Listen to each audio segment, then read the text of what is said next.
Chers amis, bien le bonjour et soyez les bienvenus dans ce nouvel épisode. Alors, on commence par un petit rappel sur ce que nous faisons sur cette chaîne, sur la stratégie que j'utilise.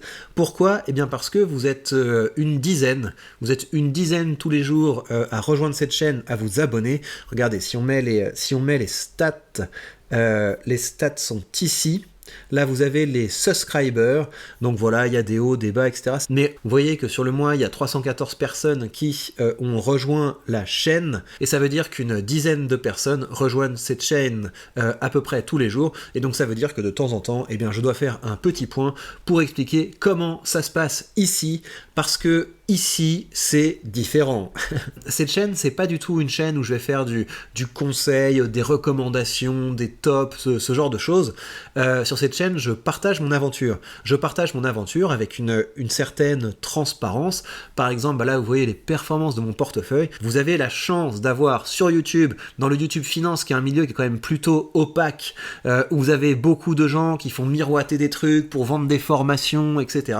Là, vous avez une personne qui investit devant vous avec sa propre stratégie, avec ses propres convictions, avec ses propres choix. Donc voilà, vous avez de nouvelles personnes qui rejoignent cette chaîne et ça me fait très plaisir. N'hésitez pas d'ailleurs à vous abonner pour avoir cette expérience d'une personne qui investit en quasi live devant vous. La contrepartie de ça, c'est que vous devez absolument pas tomber amoureux de mon portefeuille, absolument pas tomber amoureux de mes positions.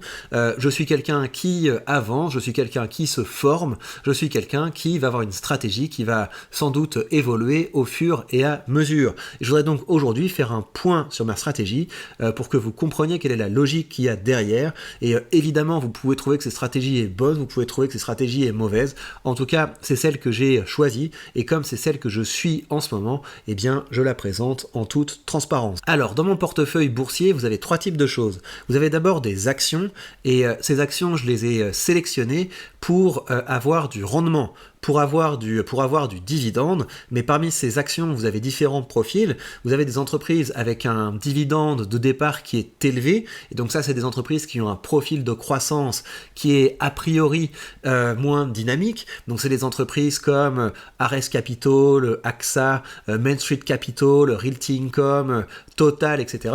Ça, ce sont des entreprises, j'attends pas beaucoup sur le terrain de l'appréciation du capital, mais j'attends pas mal sur le plan du rendement.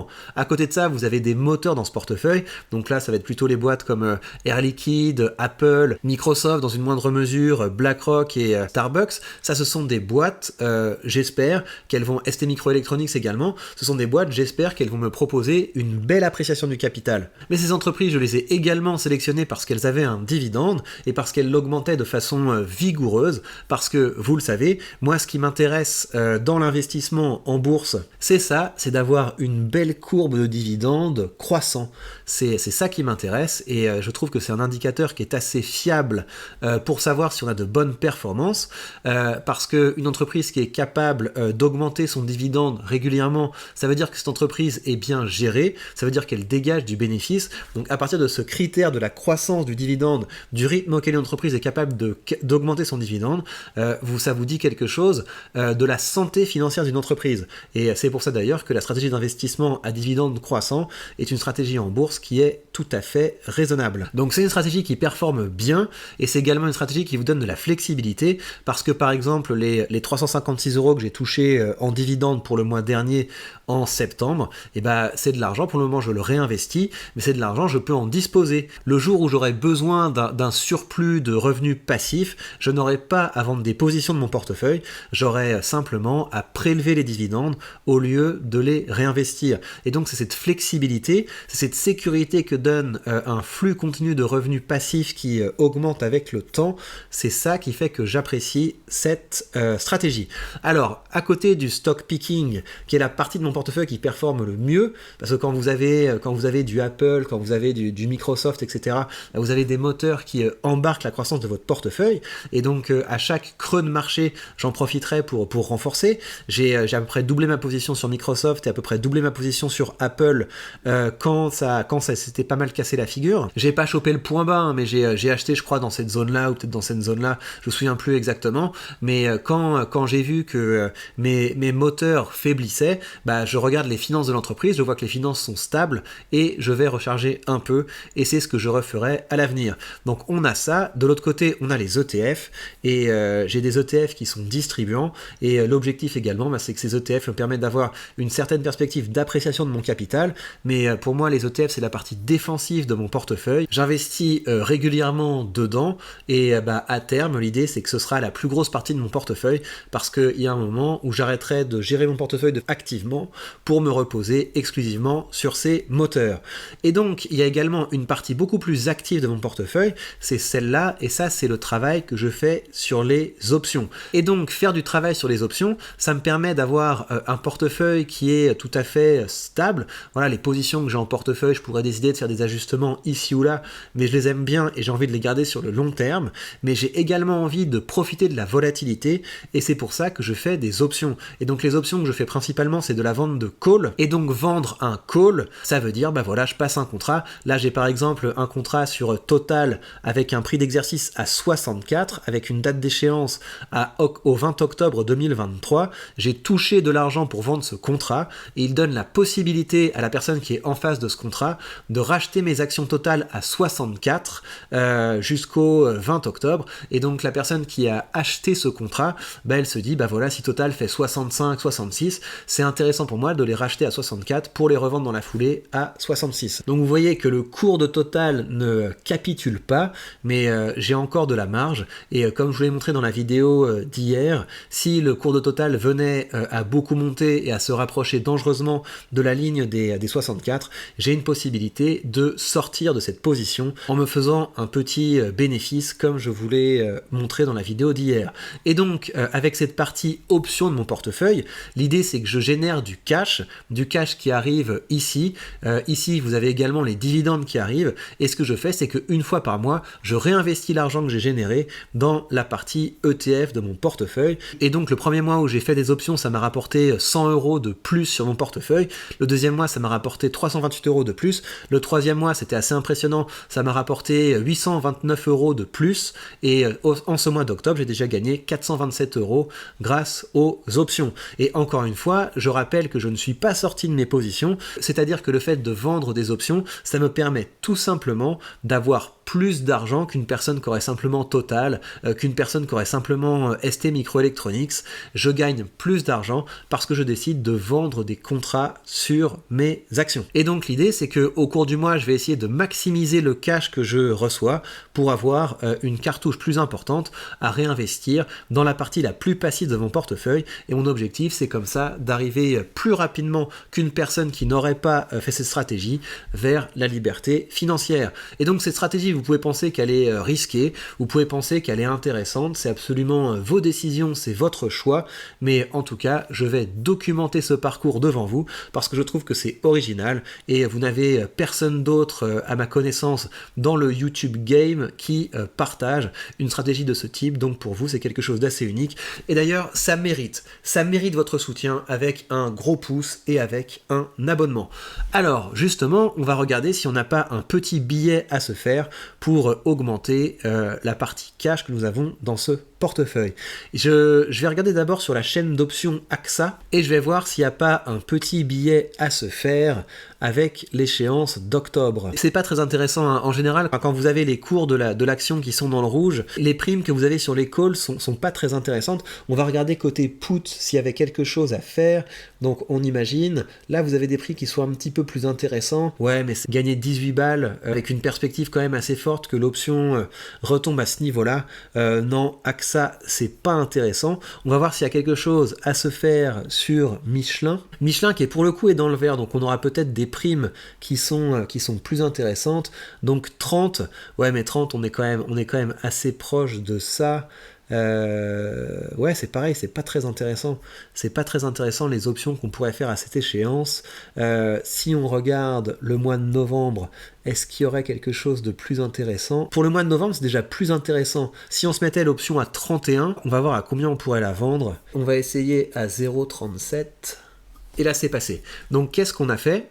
On a augmenté immédiatement le revenu qu'on a en portefeuille avec une option qu'on a vendue pour 37 euros.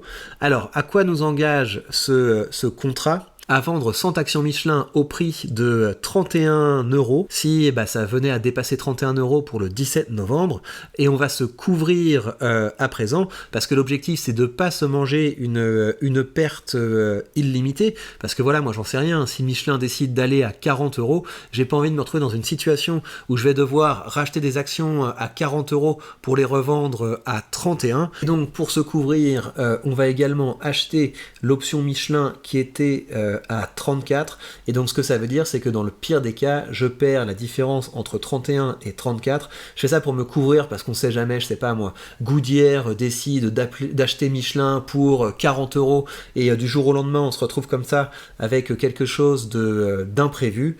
C'est pour ça que je couvre ma position, mais l'idée évidemment c'est que si le cours de Michelin venait à se rapprocher dangereusement des 31, je me débrouillerai pour faire rouler ma position. Alors, on va donc en acheter une et on va essayer de l'avoir au meilleur prix. Et on va donc maintenant résumer dans le tableau des options ce que l'un dans l'autre, ce trade m'a fait gagner. Et donc maintenant, on va également surveiller les échéances de l'action Michelin. Voilà ce que j'ai fait devant vous. J'ai donc vendu une option avec une échéance à novembre et avec un prix d'exercice à 31, et elle m'a rapporté 36,25 euros. Dans la foulée, pour me couvrir d'un événement tout à fait surprenant et imprévu, j'ai acheté une option qui me permet d'acheter des actions Michelin au maximum à 34 euros, et elle m'a coûté 8,75 euros, et donc ce que j'ai gagné c'est le spread entre les deux, à savoir 27,50 euros. Alors si on fait le total des revenus que j'ai gagnés à présent au cours de ce mois, on est arrivé maintenant à 455 euros en revenus d'options, et si j'ajoute à ça les dividendes que j'ai reçus, j'attends un dividende important ce mois encore, donc ça va augmenter le revenu en dividendes. J'ai les revenus Realty, et donc avec les options on a dépassé la barre des 500 euros récoltés pour ce mois d'octobre, et donc ça fait que ce mois d'octobre est plus que jamais mon 3e meilleur mois depuis que j'ai commencé à investir. Cet argent, comme je vous le disais, je vais le réinvestir pour augmenter la partie passive de mon portefeuille, mais c'est comme ça, avec le genre de méthode que je viens de vous montrer, que je vais essayer de booster mon rendement mois après mois. Et comme le mois dernier, il y a un moment où je serai rassasié et où je me dirai, voilà, je pense que j'ai gagné assez d'argent avec les options pour ce mois. Maintenant, je repasse en mode passif et j'attends tranquillement la fin du mois. Je pense que je suis pas loin d'atteindre ce stade parce que voilà, je pense qu'il faut pas trop tirer sur la corde. Je pense que 455 euros en revenus d'options c'est déjà très bien. Voilà, je pense qu'on va essayer de monter jusqu'à 500 pour avoir quelque chose de rond, mais voilà, là on est déjà pas mal du tout. Je pense que le mois de septembre était quand même assez exceptionnel, et voilà, on va pas pousser, on n'a pas besoin de ça. Et je vous rappelle que si vous voulez commencer à investir avec un courtier qui vous permet de vendre des options et qui vous donne cette carte supplémentaire vers la liberté financière, vous savez que vous avez sous cette vidéo le lien vers le courtier que j'utilise, et en suivant ce lien, vous aurez 100 euros de frais de courtage remboursés, ce qui vous permettra d'ouvrir vos premières positions de façon tout à fait indolore. Finalement, ce qui va arriver encore au cours de ce mois, c'est que je vais avoir les revenus de Realty, les loyers de Realty qui continuent de tomber. On a une belle courbe de progression avec les loyers Realty, et on est en train d'avoir un nouvel âge d'or sur Realty avec des propriétés qui pleuvent sur la marketplace avec un rendement supérieur à 10%. Donc je vais également choper un morceau de celle-là, comme j'ai chopé des morceaux de celle-là, de les précédentes. Ceux qui ont participé aux ventes, vous savez que ces propriétés, ça part en quelques secondes. Et vous savez également que vous avez mon lien affilié vers Realty sous cette vidéo si vous voulez également commencer cette aventure. Dernière petite chose, je viens de lancer la FAQ sur la page Patreon. Donc si vous avez envie de poser vos questions et d'avoir des réponses détaillées en vidéo, vous êtes les bienvenus pour poser toutes vos questions. Je me ferai un plaisir de vous répondre. Et bien voilà, chers amis, prenez bien soin de vous et on se retrouve très vite dans de prochaines news.